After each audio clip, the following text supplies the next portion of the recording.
Dengue মানেই এই না যে এটা খারাপে যাবে, কিন্তু আমাদের সচেতন থাকতে হবে। আমরা যদি ডেঙ্গু মানেই যদি হসপিটালে ভর্তি হতে হয়, তাহলে আমরা এখন আমাদের হসপিটালের যা বেড ক্যাপাসিটি আছে এর যদি 10 গুণও বাড়াই, তাও আমরা সব রোগীকে ভর্তি দিয়ে পারবো না। সো আমাদেরকে মূলত হোম ম্যানেজমেন্টকেই গুরুত্ব দিতে হবে। আমরা পেশেন্টকে ডেঙ্গু লেভেল করলেও বাসায় চিকিৎসা নেওয়া উৎসাহিত করব, কিন্তু বাসায় উৎসাহিত করলেও পেশেন্ট বাসায় থেকেও প্রতিদিন সিবিসি করবে এবং তার সাথে কিছু ডেঞ্জার সাইন আছে কিনা সেই জিনিসগুলো দেখবে। সেই জিনিসগুলো হচ্ছে পেশেন্ট ঠিকমতো খেতে পারছে কিনা, যদি খেতে না পারে, যদি পারসিস্টেন্ট ভমিটিং থাকে, আমরা বলি যদি ঘন্টায় 3 বারের বেশি বমি হয় কিংবা 6 ঘন্টায় যদি 4 বারের বেশি বমি হয়, তাহলে এই পেশেন্ট ভর্তি করা লাগবে। পেশেন্ট ইউরিন আউটপুট কমে গেছে, গত 8 ঘন্টায় 150 থেকে 200 ml ইউরিন হওয়া দরকার ছিল, এইটা কমে গেছে। কিংবা পেশেন্ট একটু অস্থিরতা দেখাচ্ছে, রেস্টলেস হয়ে গেছে, অথবা পেশেন্ট খুব ড্রাউজি হয়ে গেছে, এই সমস্ত কন্ডিশনে পেশেন্টকে ইমিডিয়েটলি হসপিটালে নিতে হবে।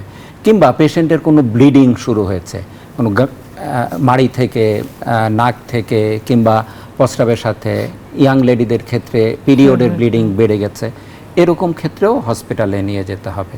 এবং যদি হিমাটোক্রিট যদি পেশেন্ট নিজে মনিটর করেন যে বেসলাইন থেকে যে 20%-এর বেশি বেড়ে গিয়েছে, কিংবা প্লেটলেট কাউন্ট শুরুতে যা ছিল এখন 1 লাখের নিচে নেমে গিয়েছে, এগুলোকে বলে আমরা ডেঞ্জার সাইন যে পেশেন্ট এখন ডেঙ্গু হেমোরেজিক ফিভারে গিয়েছে।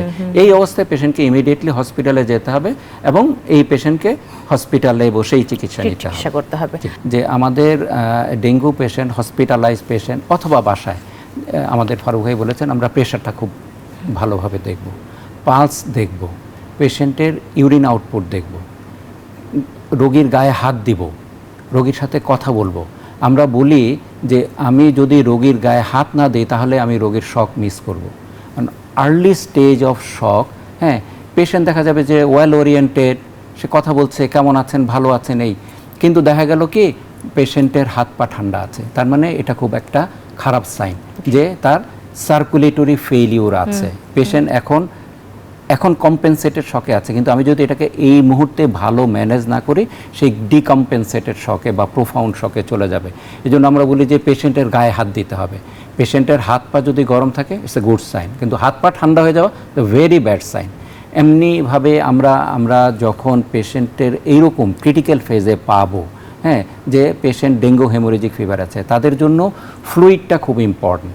এবং আমরা শুরু থেকেই যে হোম ম্যানেজমেন্টও যখন বলি, আমরা বলি যে যেহেতু ডেঙ্গুর আমরা প্যাথোফিজিওলজি সাধারণ মানুষ বুঝবে না, যে আমাদের ক্যাপিলারি থেকে ব্লাডের জলীয় অংশটা বের হয়ে যায়, এইটাকে আমার কম্পেনসেট করতে হবে। এইটাকে কম্পেনসেট করতে গেলেই আমাকে একটু স্বাভাবিকের চেয়ে একটু বেশি পরিমাণে পানি খেতে হবে।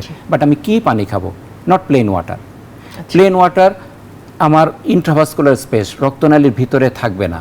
হ্যাঁ, আমাকে যে কোনো একটা পানি খেতে হবে যেটাতে লবণ আছে। তো লবণযুক্ত পানির মধ্যে খুব কমনলি অ্যাভেলেবল হচ্ছে আমাদের খাবার স্যালাইন। আমার ঘরে খাবার স্যালাইন নেই, প্রতি ঘরেই লবণ থাকে, আমি একটু লবণ দিয়ে লেবু দিয়ে শরবত করে খেতে পারি, ডাব খেতে পারি। কিন্তু এর পিছনে আবার ডাবের পিছনে দৌড়াবো না, একটা ডাব 160 টাকা 200 টাকা দিয়ে ডাব কেনার কোনো দরকার নেই। আমি 10 টাকা দিয়ে একটা খাবার স্যালাইন খেলেই আমার জন্য যথেষ্ট। আর যিনি খেতে পারেন, যার গাছে ডাব আছে, খাবেন, সমস্যা নেই। কিন্তু মানে আমার যে কোনো একটা লবণযুক্ত পানি, কিংবা আমি একটু স্যুপ খেতে পারি, হ্যাঁ, এই। আর যারা খেতে পারছে না তাদের ক্ষেত্রে জোর করে খাওয়ানোর দরকার নেই।